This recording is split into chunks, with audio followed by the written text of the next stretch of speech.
പരിപാടിയുടെ അധ്യക്ഷൻ CH സെൻ്ററിൻ്റെ president Haneefa എന്ന മാനു, ഈ പരിപാടി ഉദ്ഘാടനം ചെയ്ത പഞ്ചായത്തിൻ്റെ വൈസ് പ്രസിഡന്റ് മുജീബ് റഹ്മാൻ,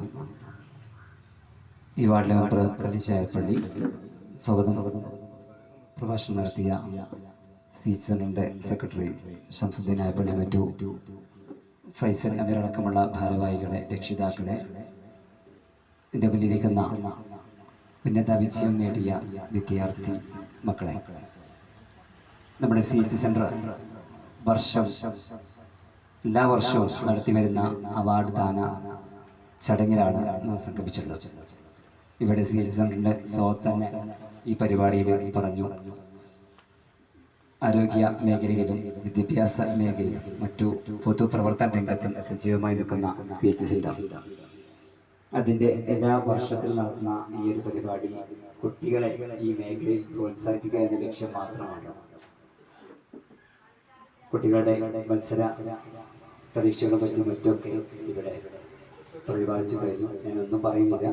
കുട്ടികളുടെ ഒരു കാര്യം മാത്രം, ഇന്നത്തെ യുഗം മത്സര അധിഷ്ഠിതമാണ് എന്ന് മാത്രം ഞാൻ പറയുന്നു. നമുക്കറിയാം, ഇന്ന് എല്ലാവരും ഉന്നത മാർക്ക് മേടിക്കുന്ന അവസ്ഥയിലേക്ക് എത്തി. അപ്പോൾ നമ്മൾ ഏറ്റവും മുമ്പിലെത്തിയാൽ മാത്രമേ നമ്മുടെ ഇന്നത്തെ യുഗത്തിൽ പിടിച്ചു നിൽക്കാൻ കഴിയൂ. കഴിഞ്ഞ ദിവസം ഇപ്പോൾ ഡിഗ്രി അഡ്മിഷൻ, കഴിഞ്ഞ ദിവസം ഈ നമ്മുടെ സ്കൂൾ പഠിച്ച ഒരു പൂർവ്വ വിദ്യാർത്ഥിൻ്റെ രക്ഷിതാവ് വിളിച്ചു. കുട്ടിക്ക് 94% മാർക്കുണ്ട് +2, പക്ഷേ ഡിഗ്രിക്ക് സീറ്റ് കിട്ടുന്നില്ല. 94% പറഞ്ഞാൽ 100-ൽ ഓരോ വിഷയം 94 മാർക്ക് കിട്ടി, എന്നിട്ട് പോലും ഡിഗ്രിക്ക് അഡ്മിഷൻ കിട്ടുന്നില്ല. അതാണ് ഇന്നത്തെ നമ്മുടെ മലപ്പുറം ജില്ലയിലെ വിദ്യാഭ്യാസ പുരോഗതിയുടെ അവസ്ഥ. അപ്പം നമ്മൾ ഈ മത്സരാധിഷ്ഠിത രംഗത്ത്, പഠന രംഗത്ത് നമ്മൾ ഉന്നതിയിലെത്തണമെങ്കിൽ ഇതുപോലുള്ള നല്ല വിജയങ്ങൾ ഇനിയും നിങ്ങൾക്ക് ഉണ്ടാകേണ്ടതുണ്ട്.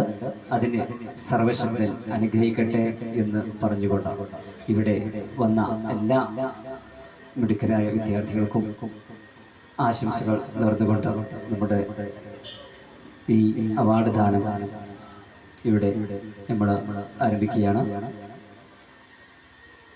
ആദ്യം നമ്മൾ കൊടുക്കേണ്ടത് MP